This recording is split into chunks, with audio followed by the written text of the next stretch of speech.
श्री कृष्ण गोविंद हरे मुरारी, हे नाथ नारायण वासुदेवा। श्री कृष्ण गोविंद हरे मुरारी, हे नाथ नारायण वासुदेवा। प्रेम से बोलो राधे राधे। राधे राधे सभी भक्तों को। आप सबका प्रेम, श्रद्धा और साथ के लिए मैं अपने हृदय से आभारी हूँ।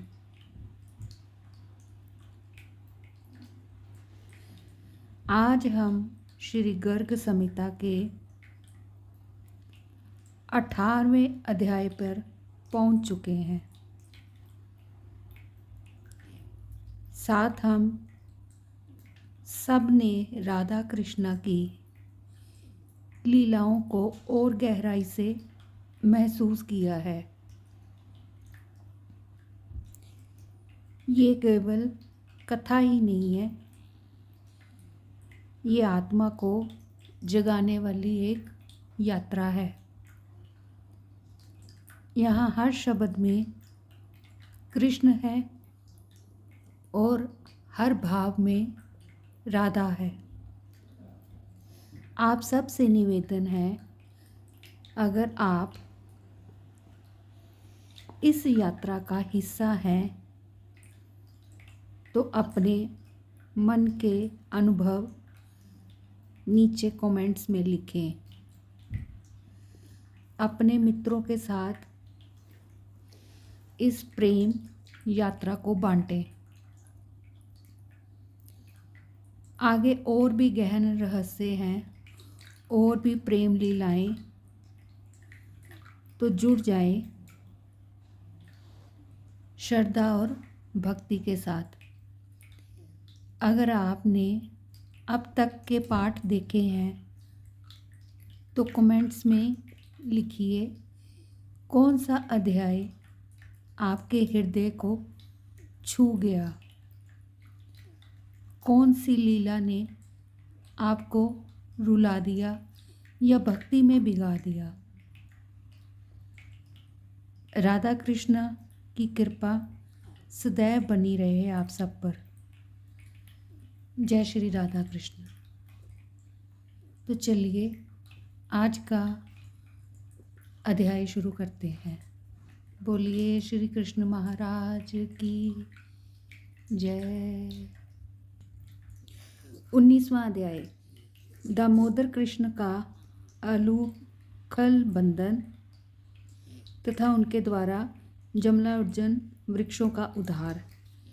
श्री नारद जी कहते हैं, राजन, एक समय गोपनाएं घर घर में गोपाल की लीलाएं गाती हुई गोकुल में सब और दधी बंधन कर रही थी। श्री नंद मंदिर में सुंदरी यशोदा जी भी प्रातःकाल उठकर दही के बांड में रई डालकर उसे मंथने लगी। मथानी की आवाज़ सुनकर बालक श्री नंद नंदन भी नवनीत के लिए कौतूहलवश मंजरी की मधुर ध्वनि प्रकट करते हुए नाचने लगे। माता के पास बाल क्रीड़ा प्रायण श्री कृष्ण बार बार चक्कर लगाते और नाचते हुए बड़ी शोभा पा रहे थे और बजती हुई कर्दनी के घुंघरुओं की मधुर झंकार बारंबार फैला रहे थे। वे माता से मीठे वचन बोलकर ताज़ा निकाला हुआ माखन मांग रहे थे। जब वह उन्हें नहीं मिला तब वे कुपित हो उठे और एक पत्थर का टुकड़ा लेकर उसके द्वारा दही मथने का पात्र फोड़ दिया। ऐसा करके वे भाग चले। यशोदा जी भी अपने पुत्र को पकड़ने के लिए पीछे पीछे दौड़ी। वे उनसे एक ही हाथ आगे थे, किंतु वे उन्हें पकड़ नहीं पाती थी। जो जोगेश्वरों के लिए भी दुर्लभ है, वे माता की पकड़ में कैसे आ सकते थे। नृपेश्वर तथापि श्री हरि ने भक्तों के प्रति अपनी भक्त वश्यता दिखाई, इसलिए वे जानबूझकर माता के हाथ आ गए। अपने बालक पुत्र को पकड़कर यशोदा ने रोषपूर्वक उखल में बांधना आरंभ कर दिया। वे जो जो बड़ी बड़ी से बड़ी रस्सी उठाती, वही वही उनके पुत्र के लिए कुछ छोटी पड़ जाती थी। जो प्रकृति के तीनों गुणों से न बंध सके, वे प्रकृति पर से परे विद्यमान परमात्मा यहाँ के गुण से रस्सी से कैसे बंध सकते थे। जब यशोदा बांधते बांधते थक गई और हतोत्साह होकर बैठ रही तथा बांधने की इच्छा भी छोड़ बैठी, तब ये सब शांत गति भगवान श्री कृष्ण सवश होते हुए भी कृपा करके माता के बंधन में आ गए। भगवान की ऐसी कृपा कर्म त्यागी ज्ञानियों को भी नहीं मिल सकी। फिर जो कर्म में आसक्त है उनको तो मिल ही कैसे सकती है। ये भक्ति का प्रताप है कि वे माता के बंधन में आ गए। नरेश्वर, इसलिए भगवान ज्ञान के साधक आराधकों को मुक्ति तो दे देते हैं किंतु भक्ति नहीं देते। उसी समय बहुत सी गोपियाँ भी शीघ्रतापूर्वक वहाँ आ पहुँची। उन्होंने देखा कि दही मथने का भांड फूटा हुआ है और भयभीत नंद शिशु बहुत सी रस्सियों द्वारा ओखली में बंधे खड़े हैं। ये देखकर उन्हें बड़ी दया आई और वे यशोदा जी से बोले। गोपियों ने कहा, नंद रानी, तुम्हारा ये नन्हा सा बालक सदा ही हमारे घरों में जाकर बर्तन भांडे फोड़ा करता है। तथापि हम कर्णवश भी इसे कभी कुछ नहीं कहती। ब्रजेश्वरी यशोदे, तुम्हारे दिल में जरा भी दर्द नहीं है। तुम निर्दयी हो गई हो। एक बर्तन के फूट जाने के कारण तुमने इस बच्चे को छड़ी से डराया धमकाया है और बांध भी दिया है। श्री नारद जी कहते हैं, नरेश्वर, उन गोपियों के यूँ कहने पर यशोदा जी कुछ नहीं बोली। वे घर के काम धंधों में लग गई। इस बीच मौका पाकर श्री कृष्ण ग्वाल बालों के साथ वह ओखली खींचते हुए श्री यमुना जी के किनारे चले गए। यमुना जी के तट पर दो पुराने वृक्ष, विशाल वृक्ष थे जो एक दूसरे से जुड़े हुए खड़े थे। वे दोनों ही अर्जुन वृक्ष थे। दामोदर भगवान कृष्ण हंसते हुए उन दोनों वृक्षों के बीच में से निकल गए। ओखली वहाँ टेढ़ी हो गई थी, तथापि श्री कृष्ण ने सहसा उसे खींचा। खींचने से दबाव पाकर वे दोनों वृक्ष जड़ सहित उखड़कर पृथ्वी पर गिर पड़े। वृक्षों के गिरने से जो धमाके की आवाज़ हुई वह वज्रपात के समान भयंकर थी। उन वृक्षों से दो देवता निकले, ठीक उसी तरह जैसे काष्ठ से अग्नि प्रकट हुई हो। उन दोनों देवताओं ने दामोदर की परिक्रमा करके अपने मुकुट से उनके पैर छुए और दोनों हाथ जोड़े। वे उन श्री हरि के समक्ष नतमस्तक खड़े हो इस प्रकार बोले।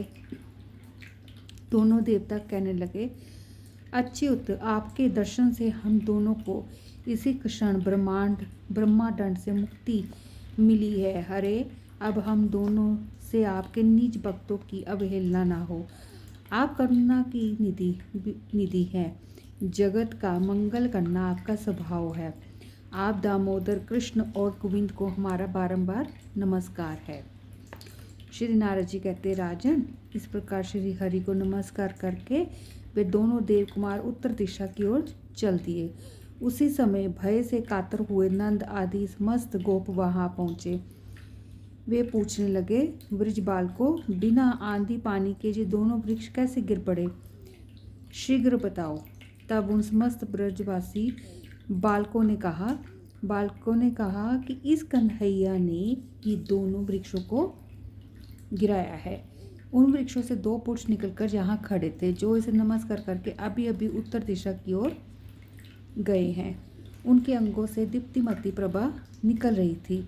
श्री नारद जी कहते, हे राजन, ग्वाल बालों की ये बात सुनकर उन बड़े बूढ़े गोपों ने उस पर विश्वास नहीं किया। नंद जी ने ओखली में रस्सी से बंधे हुए अपने बालक को खोल दिया और लाड प्यार करते हुए गोद में उठाकर उस शिशु को सूंघने लगे।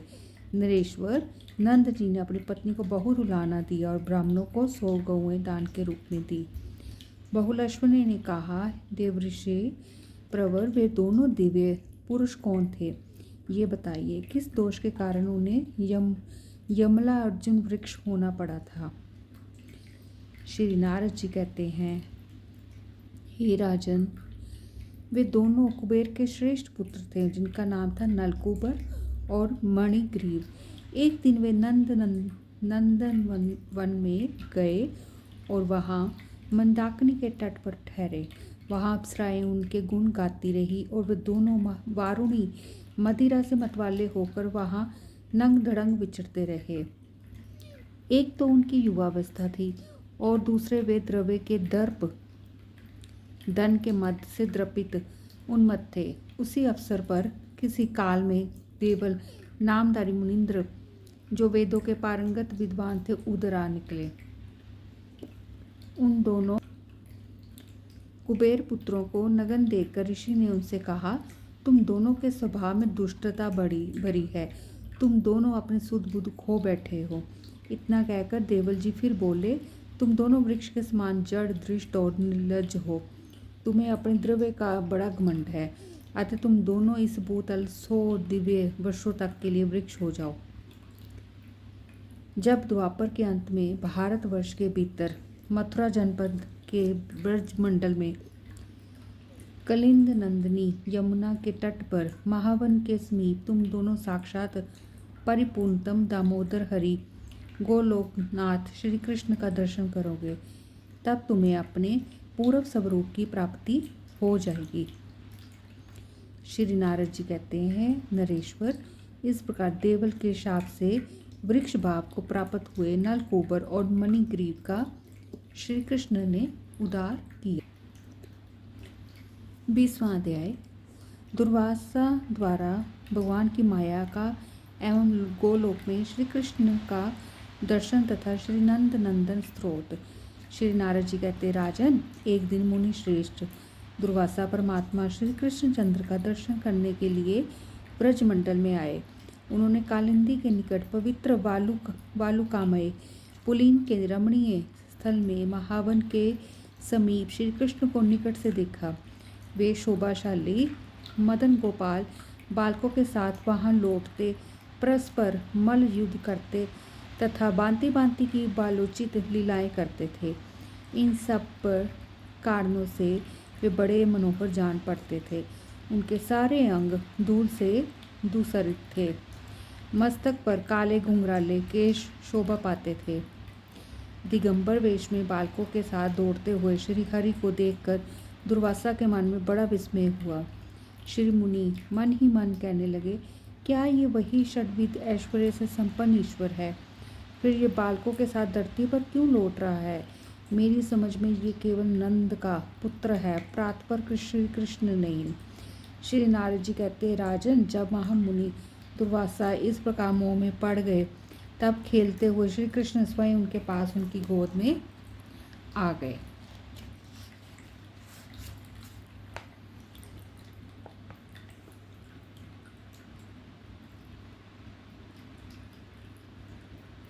बोलिए श्री कृष्ण महाराज की जय। बोलिए राधा कृष्ण की जय।